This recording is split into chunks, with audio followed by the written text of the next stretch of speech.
Subscribe now and press the bell icon. Never miss an update.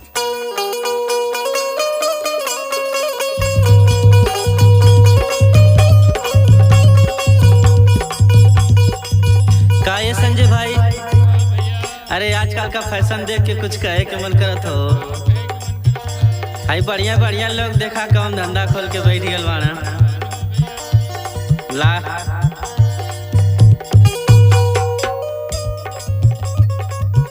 दुनिया fashion में बौरानी अल्लाह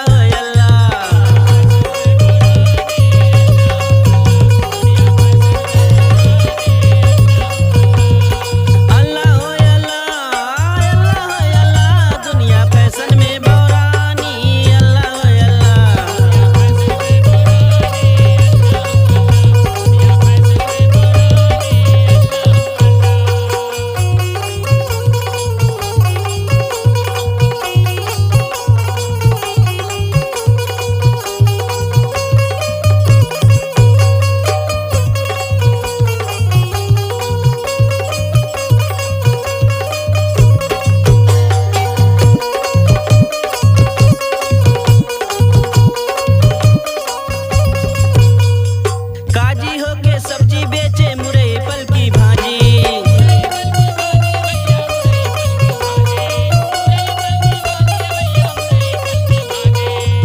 तैन की बीबी है जापानी अल्लाह अल्लाह।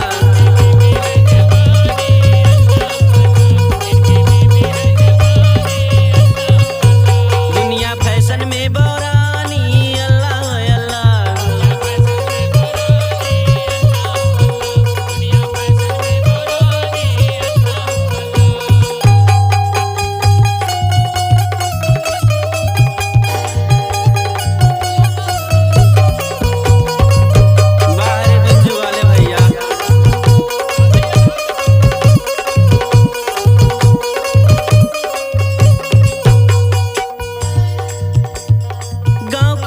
बंजर बेचे चौपट बैल किसानी।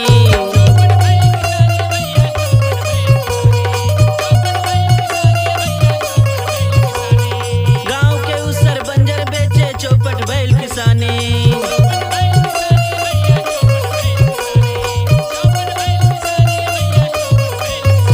इनकर चटकल पर दानिया अल्लाह अल्लाह।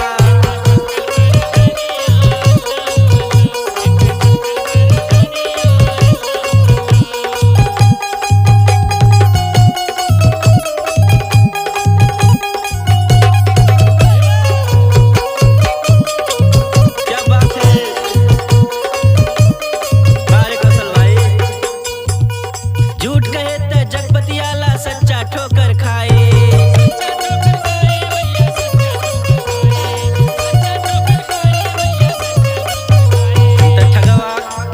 त ठगवा काटे बिल्कुल जानी अल्लाह अल्लाह।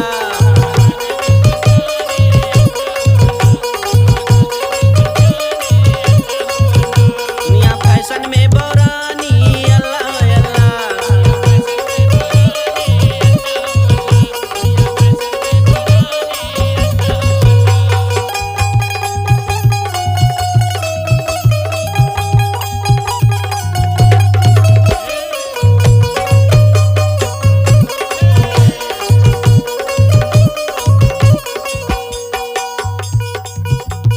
तीन चीज बस सस्ता भैले नून कानून